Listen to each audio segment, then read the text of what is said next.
Hey, what's up, guys? So here's the presentation, or just a little video I put together using some of the PowerPoints from the chapter for chapter 1.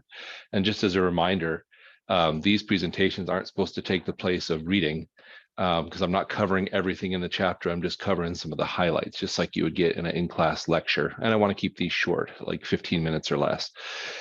So you still need to read through the chapter. I've also included the full PowerPoint slide deck, which I've cut a lot out of, probably about half of the slides that you might find interesting, available to you in the module. So if you want to look at more, that's there. Anyway, so this first chapter just kind of focuses on different schools of management thought and some theory, I guess, of management and supervision. So, what we mean by management thought is honestly, when we're supervising or managing people, from a manager's standpoint, we are trying to determine the most efficient ways to increase output and productivity. Now, that doesn't take away from the fact that we're dealing with people and we want them to be happy at work. And you could argue that increases their output and productivity. But I think we also want people to be happy just because we're people and we want to have our work be a place where we want to be. Anyway, so I won't read all those bullet points to you, but just recognize that these bullet points on the screen are ways that we as managers or supervisors try to increase output, meaning how much people can do, and productivity, how much they can do within a given amount of time. So let's see. So this is one school of management thought, the 5 functions. And so you can see it's broken down into planning, organizing, commanding, coordinating, and controlling. And those are pretty self-explanatory. Planning means we plan out a course of action. Organizing means we design it could be a physical design of our work environment, or it could be designing a flow of how things will happen. So that's organizing. And then commanding means directing people to do the work. Coordinating means pulling all of the different elements together and having them work toward the objectives. And then controlling, making sure that they stay on the plan or that the plans are carried out. So that's the 5 function of management school of thought. There's also a human relations or behavioral school of thought, which is more focused on the behavior of people. Sort of like if we can work with people and we can improve their efficiency through a focus on people. So if we use principles of scientific management, that would increase our productivity. And if we focus on improving working conditions, productivity will increase. And then something called the Hawthorne Effect, which is in essence, again, the idea is the more we show personal interest in people, this might cause them to behave differently. Recognize that there's a lot of things that go into this, right? Some jobs are ones where people need a lot of personal interest shown in what they're doing. Others are less so. And so some people would like to be left alone, given a task. And so we have to, as managers, recognize that. But sometimes we can't just leave people alone because they want to be left alone. Sometimes we need to help people even in spite of their wanting to. Other times we may need to leave people alone even though we probably shouldn't, because we have so many tasks that we have to handle. And so all of these things don't happen in a vacuum, and they can be challenging. Quantitative approaches to school of management. These are where we use like modeling to to, I guess, make a hypothesis of what we think we want to happen or what we think is going to happen. Then we measure that and quantitatively try to improve what's happening through mathematical and statistical models. Again, to me, this really appeals to my brain personally, but it's not always super easy because you're dealing with human beings. And so we expect people to behave in rational ways, but people don't always, right? I love my job and I'm willing to work hard, but if my kid's got a ball game, I might be thinking about that ball game. Or if my daughter's about to give birth to my grandchild, I'm not going to behave rationally. I'll take the time off to be with my family which really is rational if you think about it, but I'm not going to behave in the way a manager might think I would. Even lying and saying I'm sick or something if I didn't have a vacation day. People will do that when it comes to their personal things and lives kind of mixing in with their work lives.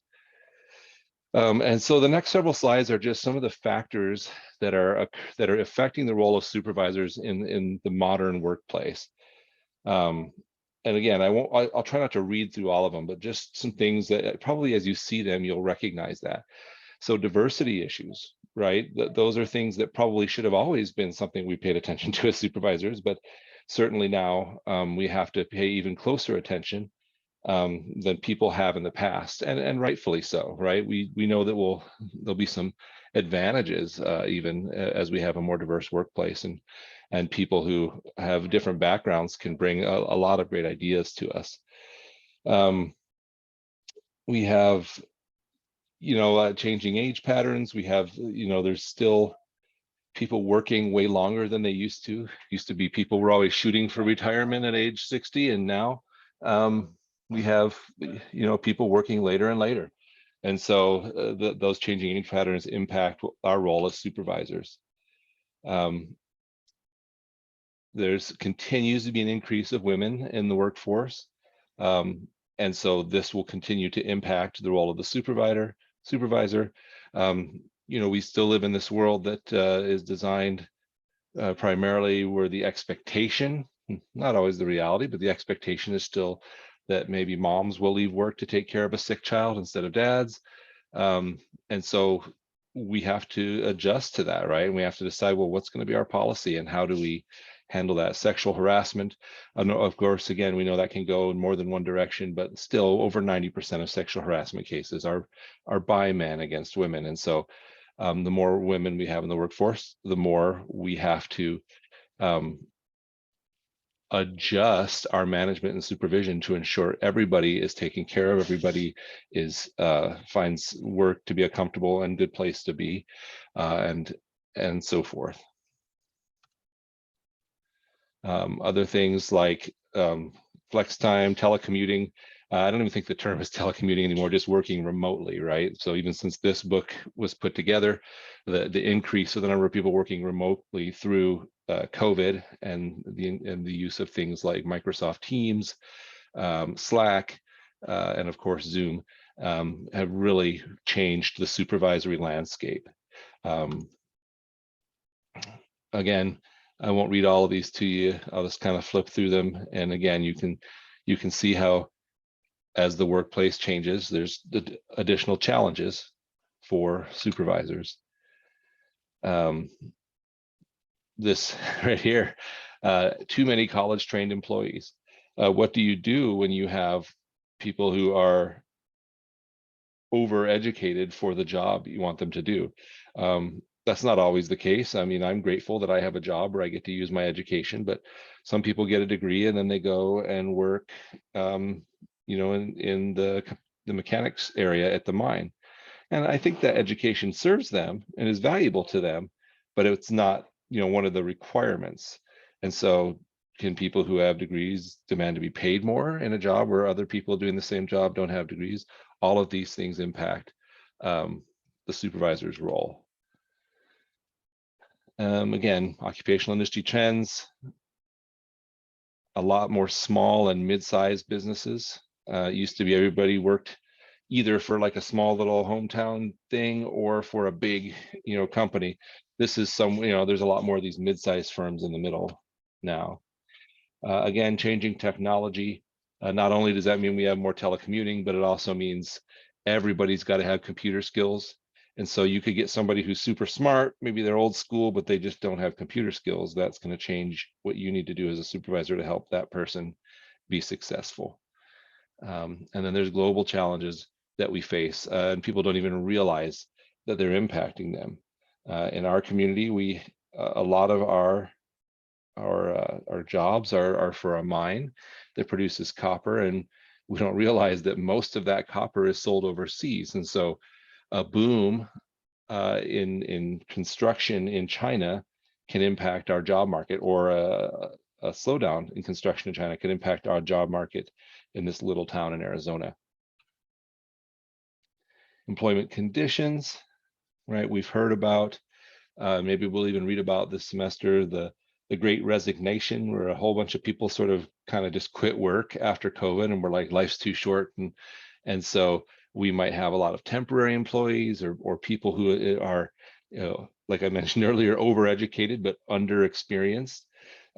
My son-in-law is as an engineer, got hired in a job, and because a bunch of other engineers just kind of quit or moved on, suddenly he's being put in charge of projects that are, he's only been out of school a couple of years, and but he's in charge of big projects, which is a great growth opportunity, but also can be a little scary when you feel like, I'd like to have a little more experience when I do that. And again, I won't read all of these. Government and societal issues. I think the green energy issue is a government and societal issue that we're seeing all over the place, and that is creating challenges for just about everybody. And so, they're not always bad things. They can be things that can be improving the world even, but it doesn't, anything new when you're a supervisor means new challenges that you have to face. Here's a list of some of the major laws that supervisors have to deal with. This is still kind of part of that previous slide, the role of governmental and societal issues, so laws. A lot of them have to do with discrimination and the fact that it's not legal to discriminate against employees. You'll learn a lot more of these in other classes, like in legal environment of business class. But there you are. There's a whole bunch of laws, and we won't get too deep into them in this course, maybe just touch on them.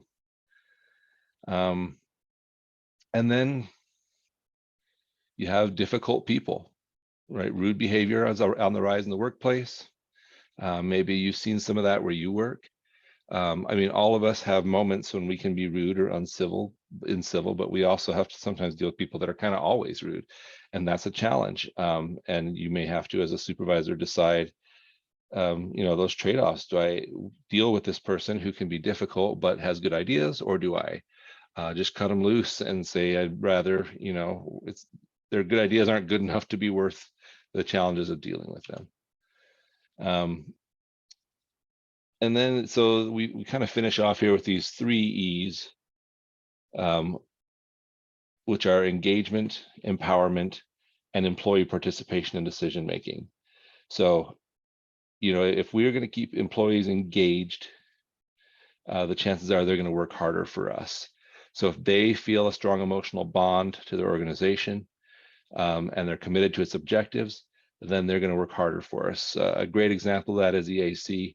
Many of the faculty and other people who work here at EAC are very engaged. You see them out at the sporting events, you see them at other events on campus, not because they're being paid to be there, just because it's an important part of their life. Many of them went there and have great memories of their experiences there.